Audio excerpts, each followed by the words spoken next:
personne ici. Pardon et bonjour tout le monde, bienvenue. Euh, Mm. on a des problèmes un peu techniques. On a perdu notre modérateur à la dernière minute parce que des problèmes de connexion.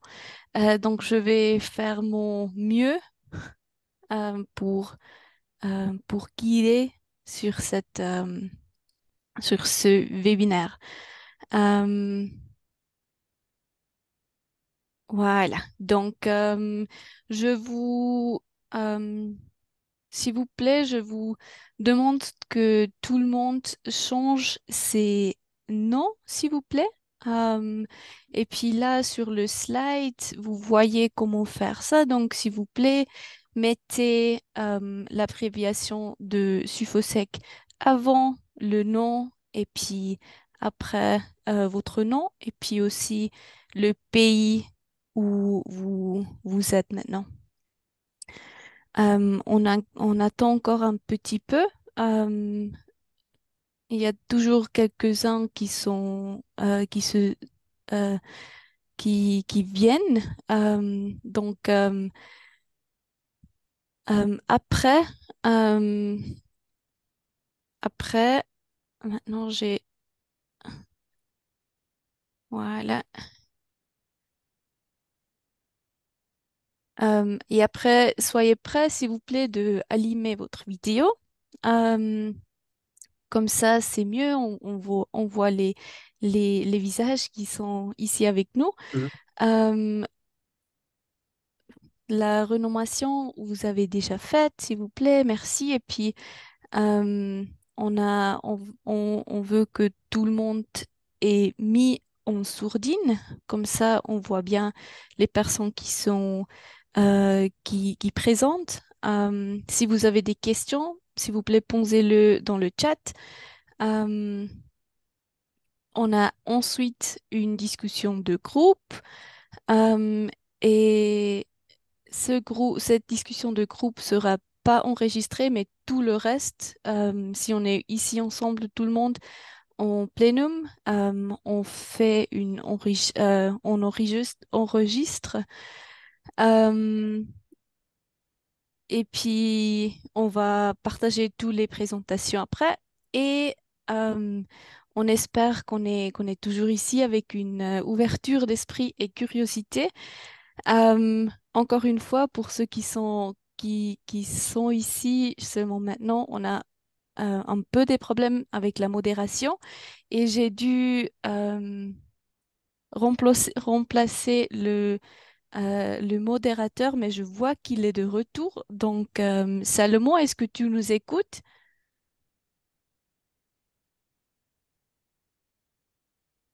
Oui, ça marche.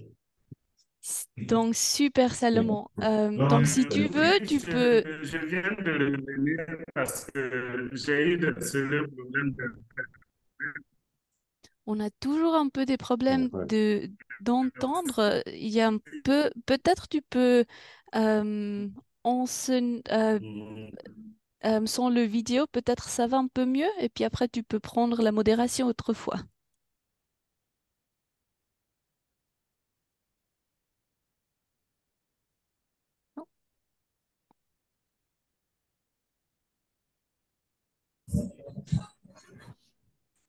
Bonjour, Voilà. bonjour. Super Salomon, on Oui, t'écoute bonjour. bien. Ouais. D'accord, oui, bonjour tout le monde. Bonjour. Euh, ok, je vais quitter le mode. D'accord, donc, merde.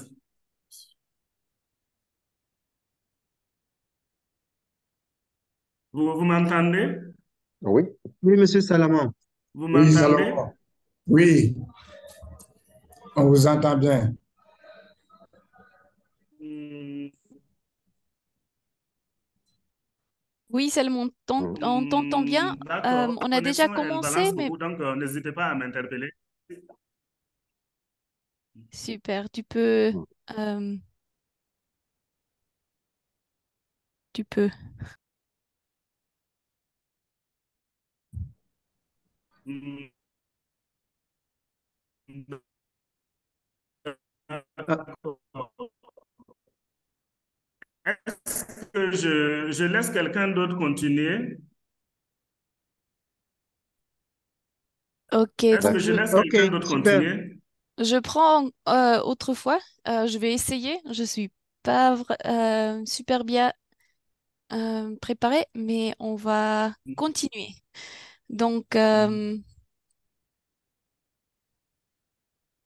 voilà. Euh, Ok, merci beaucoup. Mhm. Super, merci beaucoup Salomon. Et voilà. Euh, donc, pardon pour ces problèmes techniques. Maintenant, on va commencer ce webinaire. Comment favoriser un environnement propice à la transition agroécologique. Euh, et c'est c'est un atelier collaboratif sur la façon de comment favoriser cet environnement. Euh, je m'appelle Mélanie Franchen, je suis la remplaçante de Salomon. Je travaille dans le bureau de Sufosec ici en Berne.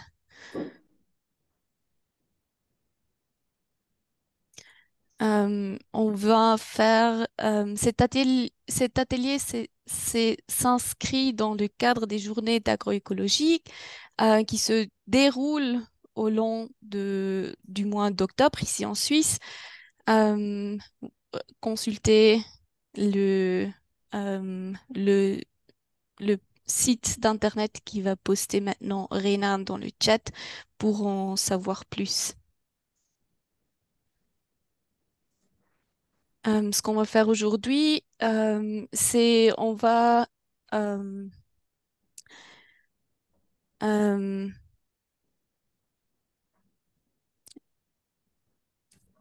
euh, nous commencerons par un aperçu des principaux enseignements tirés des ateliers de l'année dernière.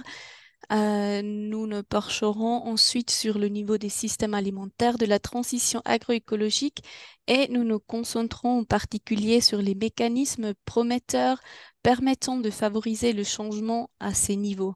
L'étude du cas du Niger nous fournira un exemple d'un tel mécanisme prometteur et stimulera la discussion dans les groupes de travail après. Après la présentation, nous vous invitons à partager vos expériences. Quels mécanismes connaissez-vous qui sont propices à la transformation des systèmes alimentaires au niveau des politiques et des systèmes de marché? Dans une dernière étape, nous regardons les résultats clés d'aujourd'hui au parcours d'apprentissage des systèmes alimentaires de la DDC. Cet atelier fait partie d'un parcours d'apprentissage de 4 ans qui s'étend du 2021 au 2024 et c'est coordonné par le groupe d'apprentissage en agroécologie de l'Alliance Sufosec. Le parcours comprend un échange virtuel en 3 phases. La première phase, en 2021, a examiné les modèles et les outils d'apprentissage et de compréhension des agriculteurs. La deuxième phase, en 2022, s'est concentrée sur les facteurs de réussite et les mesures pratiques pour encourager les agriculteurs à mettre en œuvre des pratiques agroécologiques prometteuses en cours de la phase initiale de la transition agroécologique. La phase actuelle se concentre sur les mécanismes prometteurs de favoriser l'environnement propice à la transition agroécologique. Notre principal objectif d'aujourd'hui est de vous inviter à réfléchir et à discuter de la manière dont vous et d'autres particiennes de l'agroécologique pouvez favoriser la transition agroécologique au niveau des systèmes alimentaires. Quels sont les mécanismes concrets et prometteurs qui peuvent favoriser des changements durables dans les systèmes alimentaires? Le résultat que nous espérons obtenir sur la base des résultats de cet atelier est de créer conjointement une vue d'ensemble par et pour les praticiens de l'agroécologique, de ces mécanismes prometteurs qui peuvent favoriser des changements durables dans les systèmes alimentaires. Avant de commencer à plonger dans l'atelier, nous vous invitons à prendre une photo avec nous. Allumez votre vidéo, s'il vous plaît, et prenez un objet qui vous plaît, que vous avez avec vous. Il peut s'agir d'un objet lié à l'agroécologie, aux plantes ou simplement à l'eau pour une photo de groupe sympathique et joyeuse.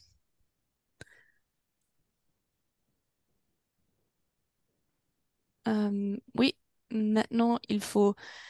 Oui, super, parfait.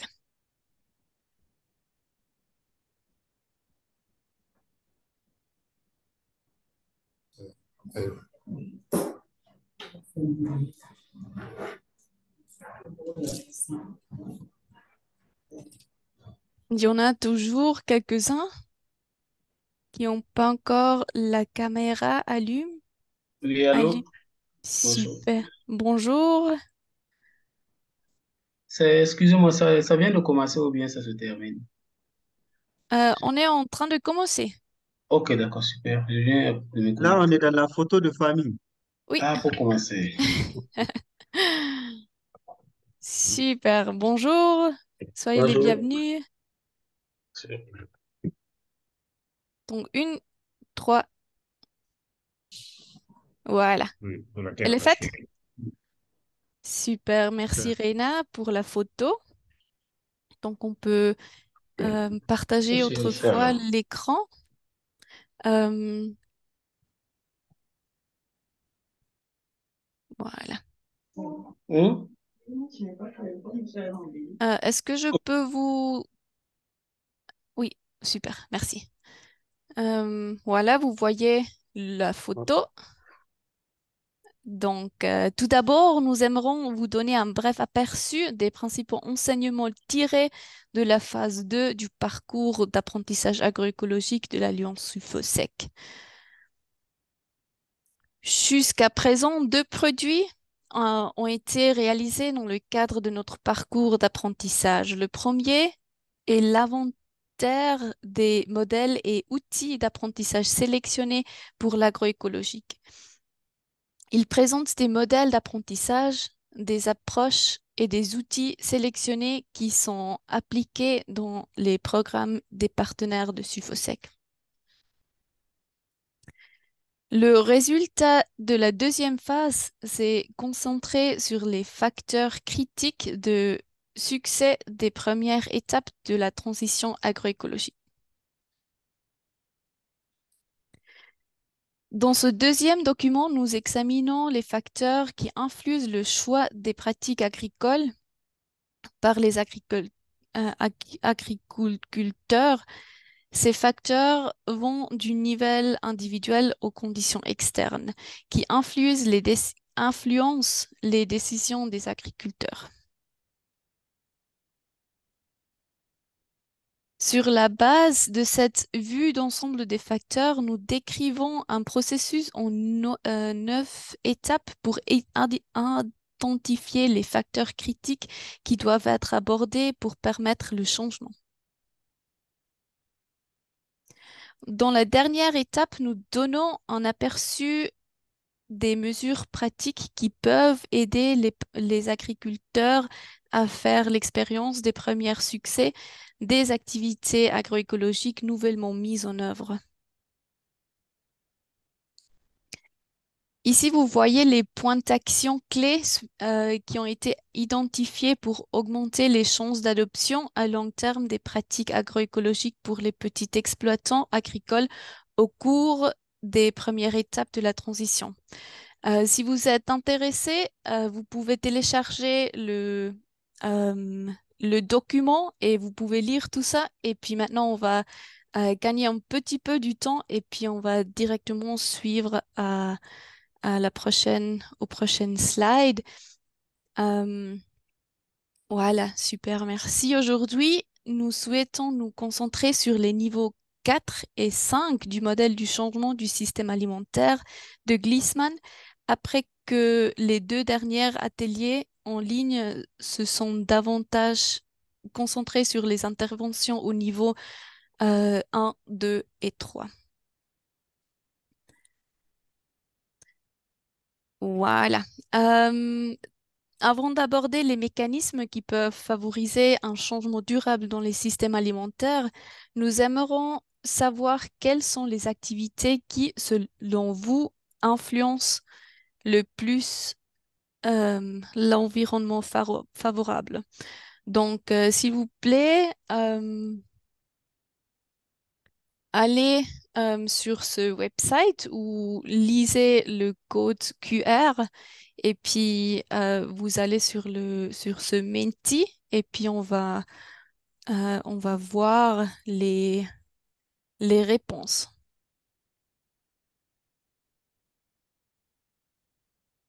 Euh, Maintenant qui voilà, on les voit. Super. Donc, quelles sont les actions qui ont le plus d'impact sur la création d'un environnement favorable à la transformation agroécologique? On a déjà au premier rang la pression politique de la base au sommet. Euh, Seconde, vous pouvez ça, c'est seulement une personne. Donc vous pouvez toujours tout le monde peut aussi mettre des des questions. Voilà, on a deux personnes. Euh,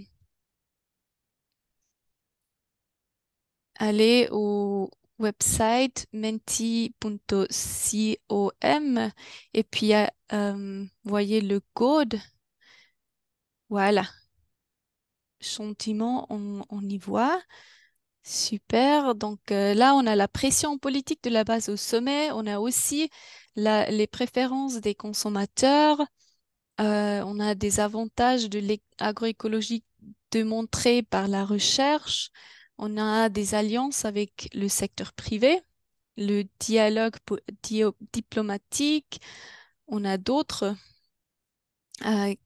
Peut-être, donc si vous voulez, vous pouvez partager dans le chat. Est-ce que on voit, voilà, on a un changement des places. Donc les alliances avec le secteur privé sont plus importants, peut-être. Voilà. On reste encore un petit peu et puis après, euh, est-ce que vous avez toujours des réponses? Non, il me semble que c'est l'ordre euh, définitif. Voilà. Donc vous pouvez toujours remplir le menti, mais maintenant on va continuer avec les slides, s'il vous plaît. Parce que maintenant, on y va euh, au Ibrahim, qui est notre présentateur aujourd'hui. J'ai le plaisir de l'inviter maintenant à partager avec nous une étude de cas d'une plateforme multi-acteurs pour favoriser l'échange de connaissances et le plaidoyer sur l'agroécologique et les politiques des semences. Ibrahim a plus de 20 ans d'expérience professionnelle et est le coordinateur régional des Suicide pour l'Afrique. Il est en charge de la coordination du programme Crops for HD de promotion de cultures orphelines en Afrique qui ouvre le Niger, le Tchad, qui couvre le Niger, le Tchad et la Tanzanie. Ibrahim a une bonne connaissance de la dynamique des mouvements multi-acteurs en Afrique de l'Ouest et pour avoir contribué à l'animation de plusieurs d'entre vous. Donc, s'il vous plaît, Ibrahim, on te laisse la présentation. À tous. Bonjour à tous, bonjour à toutes. Bienvenue au parcours d'apprentissage sur l'agroécologie consacré aujourd'hui à l'étude de cas sur la plateforme multi-acteurs Raya Karkara comme modèle pour l'échange de connaissances en matière de plaidoyer et d'influence des politiques en agroécologie au Niger. Je me présente Ibrahim Amadou, je suis coordinateur pour un programme continental dénommé Cross Forestry qui travaille sur trois pays, le Niger, le Tchad et la Tanzanie. Le plan de ma présentation se résume en 5 points essentiels que vous voyez sur votre écran. Mais permettez-moi d'abord de situer un peu le contexte dans lequel le mouvement a été créé. Et le premier point est quand même le point de repère qui est 2012, où le Niger s'est doté d'une politique agricole appelée Initiative 3N, où les Nigériens nourrissent les Nigériens. Initiative calquée sur le modèle de la révolution verte avec tout ce qu'il y a comme corollaire. Et c'est dans ce contexte que, à partir de 2015, un certain nombre d'acteurs qui ne s'identifiaient pas par rapport au contenu de cette politique avaient jugé utile de se mettre ensemble pour développer les, les systèmes agricoles qu'ils estiment durables, plus adaptés aux réalités du pays. Et donc, ça marque le tournant décisif pour l'agroécologie au Niger. Ce groupe a été renforcé à partir des années 2019 avec la Covid, qui a eu comme conséquence la limitation de tout ce qu'il y a comme importation. Et qui parle d'importation parle aussi de l'importation des denrées, d'importation des intrants nécessaires pour soutenir les systèmes de production prônés par la politique. Et les producteurs n'avaient plus accès à certains intrants essentiels qui étaient soutenus par la politique de l'heure. Cette conviction a été renforcée aussi en 2023 avec la crise sociopolitique que le pays a connue et qui a mis le pays sous embargo et qui parle d'embargo, parle aussi de limitation des importations et le pays ne peut plus que compter sur ses propres ressources et l'agroécologie euh, offrait le cadre idéal pour que le pays puisse subvenir à ses besoins dans les systèmes alimentaires. Permettez-moi aussi de rappeler que Raya Karkara a été cofondé par Sucette en 2015, n'est-ce pas? Et avec les organisations paysannes pour justement répondre à ces multiples défis que nous avions annoncés. Cependant, l'historique de Raya Karkara est intimement lié à une étude que SUCED avait conduite en 2014 et l'étude révélait qu'il y avait beaucoup d'acteurs qui soutenaient l'agroécologie au Niger, mais que ces acteurs n'étaient pas forcément en synergie et n'avaient pas une grande influence par rapport à la politique troisième qui était la politique agricole du pays. Par rapport à ce contexte, il est quand même important de dire que ce contexte cache des défis importants qui fondent les objectifs de Raya Katara même en tant que tel. Et les défis étaient la politique agricole qui ne reconnaissait pas de façon spécifique l'agroécologie comme système alimentaire et qui ne prenait pas en compte, qui n'offrait pas des solutions adaptées aux questions du changement climatique aux agriculteurs, mais aussi qui ne prenait pas suffisamment en compte le besoin de valoriser les consommations locales et qui privilégiait un peu plus la dépendance des paysans vis-à-vis du savoir et des technologies. Alors, somme toute, Raya Karkara s'est fixé comme objectif de plaider pour véritablement faire en sorte que la politique soit mieux adaptée au contexte spécifique du Niger et qu'il y ait plus de mobilisation citoyenne autour de ces enjeux, autour de l'agroécologie comme système plus durable. Et pour atteindre ces objectifs, Raya Karkara essaie d'utiliser plusieurs mécanismes d'influence, dont les plus importants sont entre autres, je voudrais noter la participation à tous les cadres du dialogue. Oser parler de l'agroécologie dans la politique agricole du Niger à l'époque était vu comme étant un contre-courant du progrès, en contre-courant de la politique. Et Raya Karkara participer à à tous les dialogues et essayer de faire valoir sa voix pour que cette question soit prise en compte. Ça se faisait aussi à travers des caravanes de sensibilisation, tout en organisant aussi des foires, des concours pour encourager les différents promoteurs, les différents paysans qui se sont engagés un peu dans l'agroécologie. Raya Karkara utilisait aussi beaucoup des évidences, des évidences qu'elle diffusait via différents canaux que nous verrons plus tard, et elle profiter aussi des rencontres pour effectuer des déclarations publiques et des interpellations, n'est-ce pas, à l'endroit des hommes politiques, pour des autorités, afin que l'agroécologie soit bien entendue, bien prise en compte dans les orientations.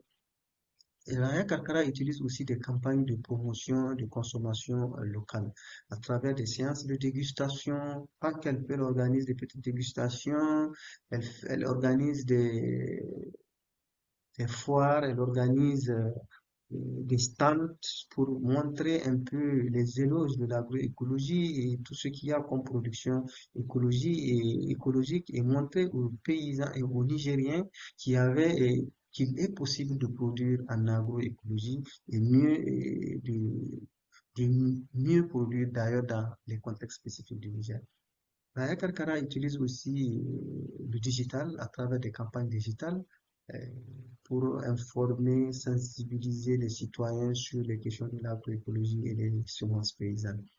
Et elle mène aussi une veille permanente par rapport aux lois, aux textes politiques qui encadrent les questions agricoles et essaie d'interpeller les acteurs par rapport à ces politiques. C'est aussi son implication au niveau de différents mouvements, que ce soit au niveau régional, comme COASP, au niveau panafricain, à travers AFSA, ou CGLT, etc., mais aussi à travers des alliances vis-à-vis de certains mouvements comme Via Campesina. Bref, beaucoup de stratégies pour influencer. Et en termes d'outils d'influence, ils utilisent aussi les outils usuels comme Facebook, Instagram, Twitter, WhatsApp, et pour diffuser des informations, partager le maximum d'informations et toucher une plus large gamme de citoyens à l'échelle du pays. Le membership de Raya Karkara est constitué d'une vingtaine, de 28 structures et nous pouvons organiser ces structures en 4 catégories, notamment euh, les structures médias qui sont organisées autour des médias. Nous avons des structures de recherche et de formation comme les universités, les écoles. Nous avons les ONG internationales qui n'ont pas de voix délibérante, qui sont comme des participants dans le mouvement, qui aident le mouvement. Et enfin, la plus grosse part qui constitue les organisations paysannes, qui me fêtières, n'est-ce pas, qui assure un peu la gouvernance de Raya Karkara en tant que tel. Par rapport à ce que Raya Karkara a obtenu comme résultat majeur, on peut parler de la construction même du mouvement. Au début, c'était pas facile de construire un mouvement, c'était timide, les gens avaient peur de s'affirmer par rapport à l'agroécologie, mais elle a réussi quand même à construire ce mouvement et de faire de ce mouvement une référence. Il y a aussi la création d'expertise. Donc, à travers la co-création, à travers le partage, les échanges, les acteurs mutuellement renforcer leurs compétences. Il y a aussi le travail en réseau qui est fait, qui est excellent et qui permet quand même aux uns et aux autres d'être ensemble. La production des évidences, on parlera aussi du réseautage des acteurs, bref, autant de résultats qui sont engrangés par Raya Karkara en si peu de temps. Il est aussi important de noter certains facteurs de succès, et notamment les facteurs de succès concernent l'approche et la gouvernance même du Raya Karkara. La gouvernance assez démocratique où les organisations paysannes constituent le maillon le plus important du système. Il y a aussi l'accompagnement et le soutien technique des organisations telles que SUSET qui a beaucoup contribué véritablement à ces résultats et la détermination et l'engagement de tous les membres et enfin leur participation. Je vous remercie en espérant que ces informations sont utiles dans le cadre du partage de connaissances. Je suis à vous pour des éventuelles questions d'éclaircissement. Merci. Super. Merci beaucoup, Ibrahim. On a pré-enregistré ce vidéo, mais tu es ici chez nous aussi maintenant. Je veux Oui. inviter à tout le monde, si vous avez des questions, on n'a rien dans le chat, mais est-ce que quelqu'un a des questions pour Ibrahim euh, à la suite de cette présentation?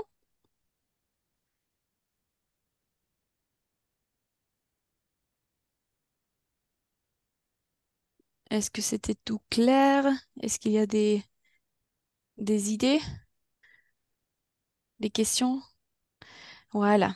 On a ici la première. Il y a Stéphanie de DDC qui, qui écrit: Magnifique effort. Est-ce que vous êtes engagé d'une quelconque manière avec la EOA de l'Union africaine? Voilà, c'est l'initiative écologique organique de l'agriculture. OK. Merci pour la question. Merci pour la question, Stéphanie. Raya Karkara n'a pas de lien avec EOA, mais beaucoup plus avec AFSA. AFSA qui a beaucoup plus de lien avec EOA. Et je pense que à moyen terme, Raya Karkara, via AFSA, pourra tisser des relations pour influencer les politiques au niveau du continent africain. Merci pour la question. Super, merci. On a une autre question de Thierry. Euh, pouvez-vous nous partager les résultats concrets engrandés dans le cadre de vos actions de plaidoyer? Merci Thierry, c'est une pertinente question. En termes de résultats concrets engrangés, je pense que on peut dire qu'aujourd'hui, par exemple, certaines appellations comme semences paysannes sont acceptées au Niger. Parce qu'il y a à peu près 3 ans de cela, on ne peut pas oser parler des semences paysannes du moment où la politique semencière du Niger, qui date de 2012, ne reconnaissait pas les semences paysannes. Et aujourd'hui, grâce aux efforts et aux contributions de Raya Kakara, le label semences paysannes est entré dans le jargon des techniciens. Autre résultat, l'agroécologie qui était vue au Niger depuis 2012 comme une agriculture traditionnelle, une agriculture qui ne pouvait pas nourrir son homme, est de plus en plus acceptée dans le langage courant des Nigériens et aujourd'hui le mouvement a été renforcé. Et j'avais dit dans ma présentation qu'on est parti de 5 organisations à 28 actuellement. Et dans le pipeline, je pense qu'il y a une dizaine d'organisations qui sont en train de faire aussi le processus pour adhérer au mouvement, ce qui montre que les gens y croient à l'agroécologie à travers tout ce qui a été fait dans le domaine du plaidoyer. Je vous remercie pour la question. Autre Hmm, question? oui, merci Ibrahim. Regardons à l'heure. Je vous invite de prendre cette question, d'aller dans les discussions de groupe après. Et puis maintenant, on va introduire les exercices qu'on va discuter maintenant dans les discussions de groupe. Donc, merci beaucoup pour la présentation, Ibrahim. Euh, Maintenant, concentrons-nous à présent sur les résultats souhaités.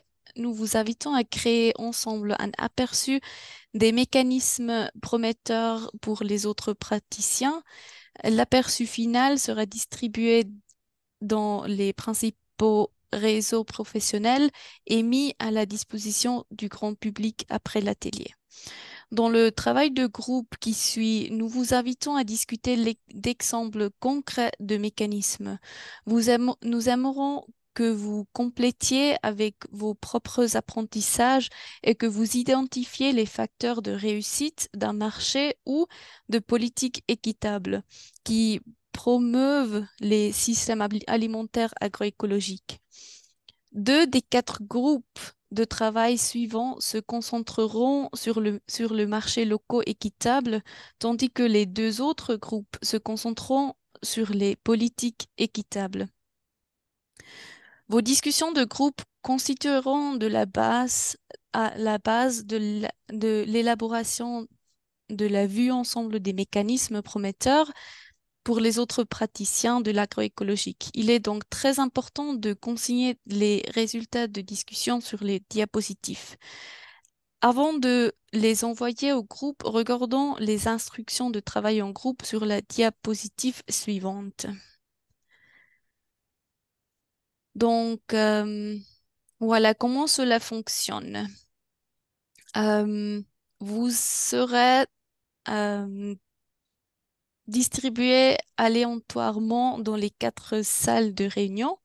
Une fois dans votre salle, identifiez votre numéro des salles qui est au nom de l'écran et trouvez la diapositive correspondante avec le numéro. Le lien pour les diapositives seront envoyés dans le chat. Je ne sais pas si... Oui, ça déjà, c'est déjà là. Une fois que vous avez trouvé l'affiche de votre groupe dans les diapositives, veuillez, s'il vous plaît, ajouter vos noms à la diapositive. Lisez ensemble les questions de discussion. Choisissez un preneur de notes qui prendra les notes sur la discussion directement sur la feuille. Et sélectionnez un présentateur qui présentera ensuite les principales conclusions en séance plénière en 1 minute. Prenez des notes directement sur les diapositives. Elles sont essentielles pour créer le document d'apprentissage après. Une fois que tout le monde est de retour en plénière, chaque représentant de groupe présente un mécanisme prometteur. Et si vous avez des problèmes techniques, essayez de vous entraider. Utilisez le chat, envoyez un message au service d'assistance, donc à RENA. Et si rien ne fonctionne, quittez la réunion et reconnectez-vous. Est-ce que tout ça, c'est bien entendu? Donc, oui, maintenant, exactement. Donc ça, c'est le diapositive pour le groupe 1, mais tous les autres groupes ont un diapositive euh, qui regarde comme ça. Donc là, vous voyez à la gauche, en haut, le numéro du groupe. Donc, il faut choisir un preneur des notes et un présentateur. Et puis après, vous pouvez écrire directement sur ce slide les, euh, les notes des discussions. Avec ça, je demande, euh, je vous demande si vous avez toujours des questions de clarification et si on n'a pas ça, je demanderai à Rena de nous envoyer aux salles. Mais avant, est-ce que vous avez des questions? Sinon, il y a aussi un modérateur dans les groupes du groupe d'apprentissage de l'agroécologie de l'Alliance UFOSEC qui est dans le groupe avec vous. Donc, si vous avez des questions de clarification, cette personne vous aidera. Donc, avec ça, je vous envoie, je vous laisse aller dans les groupes. Rena? Oui.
Ben voilà, on est en train de revenir à la salle. Donc on espère pour que tout le monde est de retour. Je pense que tout le monde est là.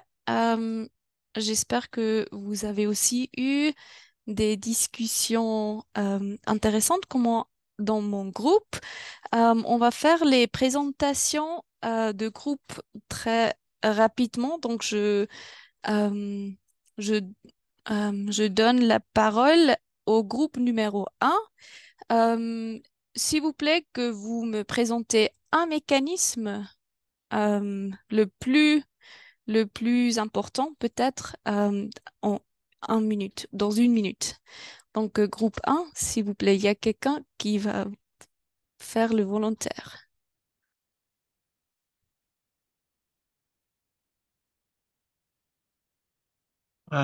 D'accord.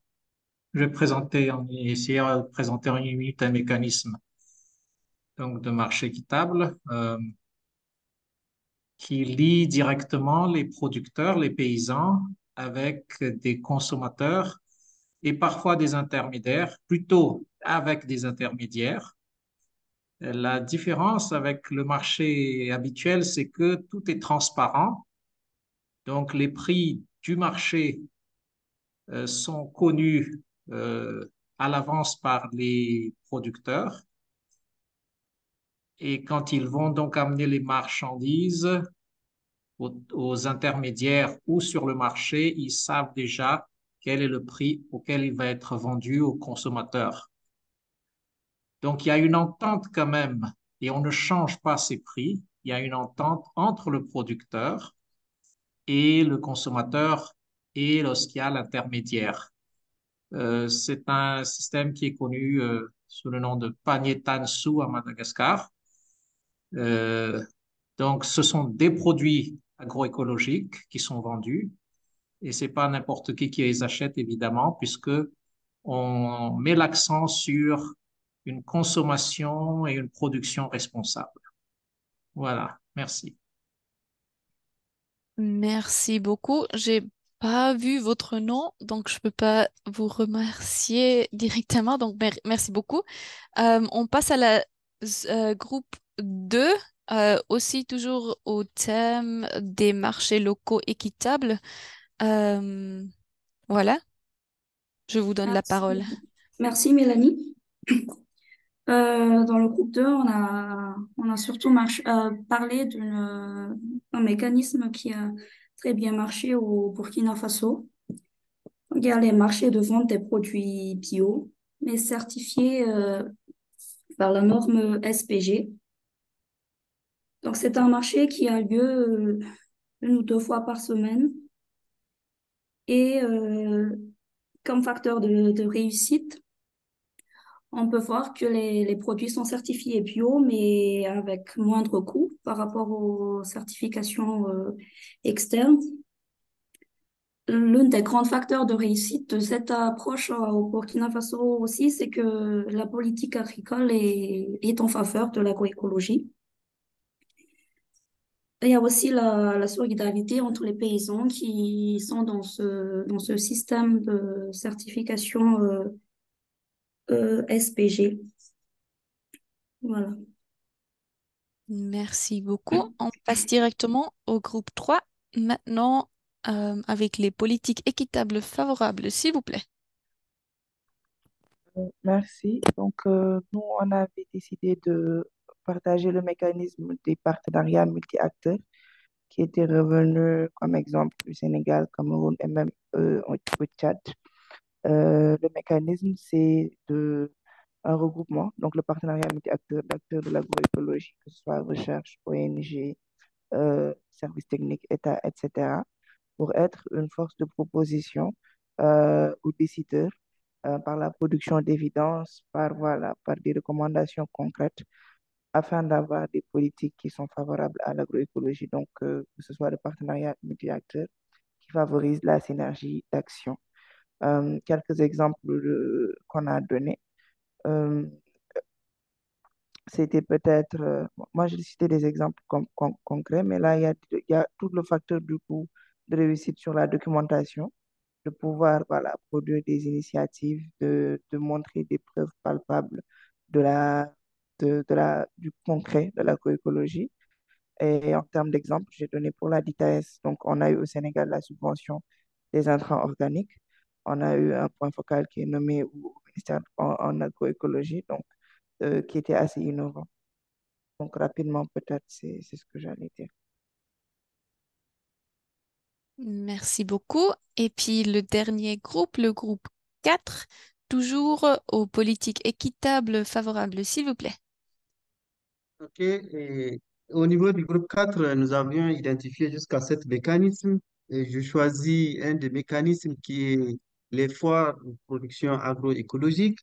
Foire aux productions agroécologiques pour promouvoir un peu la consommation, faire les éloges de tous les systèmes alimentaires basés sur l'agroécologie et à l'intérieur desquels aussi on peut loger diverses activités dont la communication, la sensibilisation, l'éducation nutritionnelle. Tout peut se faire autour d'une foire, n'est-ce pas, pour influencer de façon globale les politiques. Et entre autres facteurs de succès, c'est qu'il faudrait quand même qu'on engage beaucoup plus les acteurs locaux, notamment les producteurs, les organisations des producteurs, qui soient partie prenante et tous les leaders, qui soient politiques ou autres. Et donc, c'est quand même des facteurs qui sont nécessaires pour réussir cet événement et il pourra contribuer à influencer les politiques de façon globale. Je vous remercie. Donc, merci beaucoup à tout le monde qui a présenté, et puis merci beaucoup à tout le monde qui a travaillé. C'est vraiment des connaissances riches qu'on a maintenant ici, et le groupe de l'agroécologie de l'Alliance UFOSEC va consolider tout ça et puis va faire une synthèse. Donc, on passe déjà euh, à l'autre slide. Exactement. Donc là, on a le réseau agriculture et système alimentaire est un réseau d'experts de la DDC. Comme nous, ils ont effectué un parcours d'apprentissage de septembre 2022 à juin 2023. Stéphanie Pierre de Ravenshoot, qui est la chargée de programme au Programme mondial de sécurité alimentaire de la DDC, maintenant partagera avec nous certains apprentissages clés et les reliera à notre parcours d'apprentissage. Donc, Stéphanie, euh, je te donne la parole. Merci Mélanie et merci pour l'introduction. Le nom de famille, c'était presque ça. Pardon. Pas de problème, c'est souvent le cas. Alors, effectivement, on m'a demandé de présenter un petit peu notre mécanisme à nous d'apprentissage, qui est effectivement ce voyage d'apprentissage autour des systèmes alimentaires. J'ai quelques slides, mais pour faire court, je pense qu'on va faire 100. Peut-être juste pour expliquer dans quel contexte ça s'est développé. Donc, initialement, notre section au sein de la DDC, qui est une section thématique, qui travaille au niveau global sur des thèmes et pas sur des pays spécifiques. Donc, on a vraiment une approche plus globale de soutenir des innovations, soutenir des dialogues politiques au niveau global, participer à ces mécanismes globaux et faire le lien entre les mécanismes globaux et les pays. Et donc, on a évidemment fortement participé, suivi et voulu soutenir tout ce qui a découlé du UN Food System Summit, donc du sommet des Nations Unies pour les systèmes alimentaires qui a eu lieu en septembre 2021. Et pour ce faire, et c'est aussi un exercice qu'on a dû faire, qu'on doit faire en interne chez nous, c'était de changer un peu notre propre narratif ou notre vision des choses pour se dire, oui, la sécurité alimentaire, c'est le but ultime. Et quand on parle de sécurité alimentaire, c'est autant en termes de qualité qu'en termes de quantité. Mais pour ce faire, et dans une approche de durabilité, il faut regarder les systèmes alimentaires. Et donc, on s'est renommé section systèmes alimentaires pour justement représenter cette perspective des choses. Et comme c'est nouveau dans la maison, dans cette volonté de pousser ça de manière plus visible, on a lancé ce voyage d'apprentissage autour des systèmes alimentaires. Et l'idée était premièrement de développer un peu une compréhension commune sur ce que ça veut dire, que représente un système alimentaire, qu'on ne regarde pas juste les producteurs et les paysans, mais qu'on ait toute la chaîne d'intégration des acteurs dans les systèmes alimentaires, des producteurs aux consommateurs, avec tout le cadre qu'il y a autour, l'environnement, les autorités, les services d'approvisionnement, de conseil, etc. Donc ça, c'était un premier exercice. Et puis ensuite, on a voulu travailler de manière beaucoup plus localisée. C'est-à-dire qu'on sait tous, les contextes sont différents dans les différentes régions, mais aussi même dans les pays. Quand je parle de contexte, c'est autant politique qu'économique, qu'environnemental, que sociétal. Et ces contextes évoluent. Ça a bien été présenté au Niger par notre collègue précédemment dans ce webinaire. Donc voilà, on voulait aussi rendre ça plus tangible et de ramener ce concept des systèmes alimentaires dans les régions. Et donc pour ce faire, on a donc développé un voyage d'apprentissage et pas juste un webinaire qui dit voici ce qu'est un système alimentaire dans sa théorie, mais vraiment de ramener ça ensuite dans les différentes régions. Et on a développé des ateliers régionaux qui se sont développés de novembre 2022 à juin 2023 dans 6 régions différentes. Donc on a vraiment essayé de regrouper les régions par similitude de contexte et aussi par langue, et de travailler sur des exemples concrets de qu'est-ce qu'un système alimentaire, quels sont les éléments spécifiques dans ces différentes régions, quels sont les leviers d'action qu'on peut avoir, et quels sont aussi peut-être les manques, les gaps, là où nous n'avons pas été regardés parce qu'on n'avait pas encore cette analyse de système alimentaire. Et donc, à la fin de ces différents ateliers régionaux qu'on ramenait à chaque fois au sein du réseau au complet, donc notre réseau a 450 membres. Évidemment, pas tout le monde a pu participer aux différents ateliers régionaux, donc on a ramené les résultats à travers des webinaires de redistribution de ces conclusions, de ces recommandations à la fin de chaque atelier régional. Donc voilà, ça c'est pour donner un peu le cadre de à quoi ça ressemblait. Au niveau des conclusions générales, en termes de contenu de ce qu'il est ressorti de cet exercice, mais premièrement, on s'est rendu compte qu'on n'a pas tous la même compréhension de systèmes alimentaires. On n'a pas tous eu cette vision assez systémique finalement de nos interventions dans le thème de la sécurité alimentaire. Donc, on avait eu des vraies déconnexions sectorielles. C'est-à-dire que, voilà, typiquement, moi, je suis en charge de la thématique eau dans mon pays, ou je suis dans le ministère de la gestion des ressources en eau. Mais je ne vais pas forcément penser à ce que ça veut dire au niveau, je ne sais pas, de santé, ou au niveau de besoins en irrigation, ou au niveau de besoins en eau potable. Donc, voilà, cette approche food system nous a permis de faire un peu ces déconnexions sectorielles, de briser les silos, comme on aime bien dire.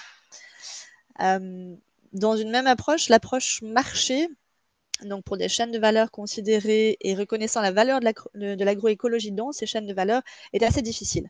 On l'a vu justement maintenant, il y a des recommandations qui sont sur comment est-ce qu'on crée cette confiance entre les producteurs et les consommateurs dans cette pratique de l'agroécologie. Qu'est-ce que ça veut dire pour les producteurs? Qu'est-ce que ça veut dire pour la chaîne de transformation? Qu'est-ce que ça veut dire pour les consommateurs? Est-ce qu'on crée des labels ou pas? Qui dit label, évidemment, dit coût de certification associé, etc. Donc là, il y a différents mécanismes qui ont été présentés, qui ont été introduits, mais ces questions-là demeurent encore assez prépondérantes. Et ensuite, on a un défi d'avoir de vraies politiques intersectorielles. Donc là, ça revient un peu à cette idée de briser les silos, mais aussi, évidemment, des conflits entre les intérêts commerciaux d'exportation versus une sécurité alimentaire saine et durable. Donc là, on parle de nouveau de quantité et de qualité au niveau local. Et donc, comment essayer de gérer au niveau national et au niveau régional ces conflits économiques, finalement, les intérêts sont différents, ils se comprennent, mais comment faire la balance de ces choses? Et puis, peut-être un dernier élément de contenu, c'est que le changement climatique est clairement ressorti comme un défi dans toutes les régions. Et puis ça, on le voit au continu. C'est un peu la priorité numéro 1 dans toutes les régions. Pour ce qui est maintenant des éléments, on va dire plus par rapport à l'approche de notre voyage d'apprentissage, l'idée évidemment, c'était pas d'avoir qu'un seul webinaire où on présente une théorie, mais bien d'avoir ce suivi construit à chaque étape où on peut amener les conclusions d'un atelier ou d'un exercice dans la séance précédente et construire notre logique et notre raisonnement. Donc c'était une approche qui était très inclusive de co-création, ce qu'on a aussi ici évidemment, Ce que moi je trouve extrêmement intéressant, c'est que ça permet à la fois de présenter de la théorie, mais aussi de présenter les expériences de chacun. Et l'agroécologie, c'est évidemment aussi ça, l'aspect inclusif et participatoire de nos interventions, de nos échanges. Et je pense que ça, c'est assez clé. Et c'est aussi le but de ces plateformes multi-acteurs qui étaient mentionnées comme un des mécanismes qui a le don d'avoir des impacts assez considérables et assez valorisables. Et puis, le dernier élément, c'était le besoin de contextualiser les choses. C'est bien sympathique de parler des concepts on va dire de souhaits, de vision, mais le besoin de rapporter ça au niveau des contextes propres de chacun, que ce soit au niveau national ou régional. Et puis ça aussi, c'est ce qu'on obtient en ayant ce genre d'ateliers, de voyages, d'apprentissage qui construisent sur les différentes personnes qui viennent de partout dans le monde. Et c'est un peu, je pense, un des avantages d'être vraiment dans ce mode hybride ou virtuel, c'est qu'on peut vraiment faire ces liens entre nous tous. Et chose que je veux aussi mentionné et que je trouve extrêmement valable, c'est la volonté que Sufosec a eue d'avoir ces ateliers en 3 langues différentes. C'est quelque chose que nous n'avons pas réussi à faire pour notre voyage d'apprentissage et qui, je pense, évidemment, permet une meilleure inclusion des différents partenaires reconnus de Sufosec, mais aussi des différents intérêts dans, qui règnent auprès des différents acteurs. Donc voilà, ça c'est un petit peu les liens entre ce qu'on a discuté et puis notre voyage que je voulais vite présenter. Merci Mélanie, de retour à toi. Et s'il y a des questions, évidemment, je suis à disposition. Et je vais mettre le lien de notre voyage d'apprentissage et des conclusions dans le chat pour ceux que ça intéresse. Mais ça sera évidemment en anglais. Je suis navrée. Merci beaucoup. Merci Stéphanie et encore désolée pour la prononciation du nom.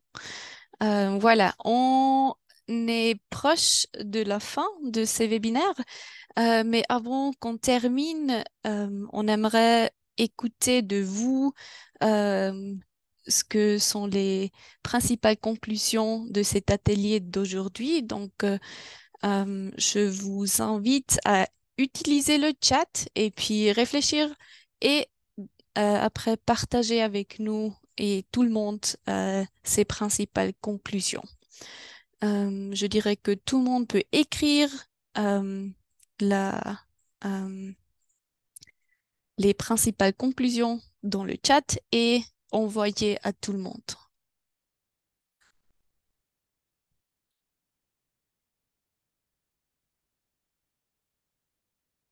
Qu'est-ce que vous avez appris aujourd'hui?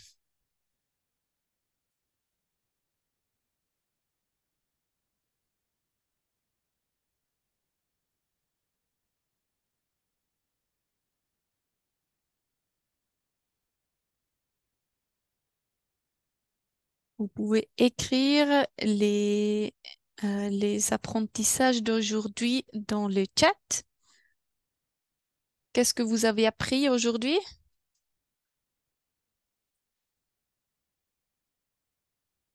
Voilà. La mise en raison entre les producteurs et consommateurs est importante pour les marchés locaux et équitables. Oui, et les autres? Est-ce qu'il y a plus d'apprentissage d'aujourd'hui? Voilà, l'approche multi-acteurs et multisectorielle. Susanna a pris connaissance des projets concrets, la politique en faveur, l'importance du plaidoyer, la certification. Voilà, je vous laisse toujours écrire si vous avez quelque chose à partager.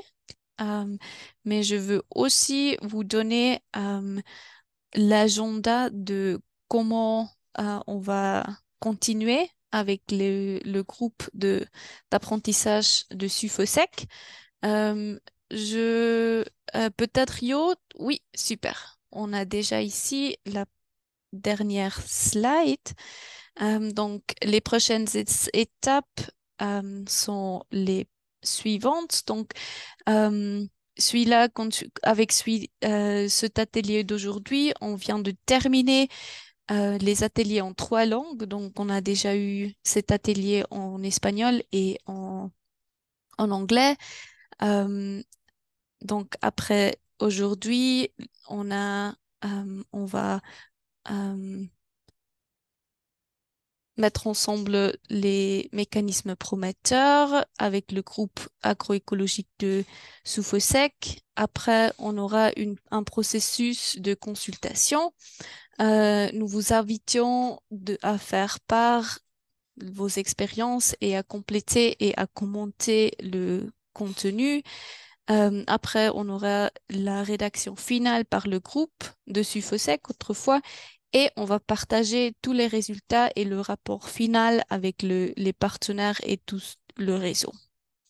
Donc ça, c'est tout. Et puis avec ça, je vous remercie. Merci beaucoup à tout le monde pour avoir participé euh, et d'être avec nous aujourd'hui. Donc merci beaucoup à tout le monde, aussi le team technicien et tout le monde qui nous a aidés aujourd'hui à faire ce webinaire.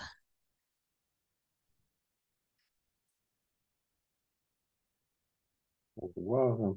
Au revoir. Merci. Merci, ciao, au revoir, bye. Merci, au revoir. Merci Au beaucoup. revoir. Merci à vous, au revoir. Ciao. Au revoir. Merci. Merci.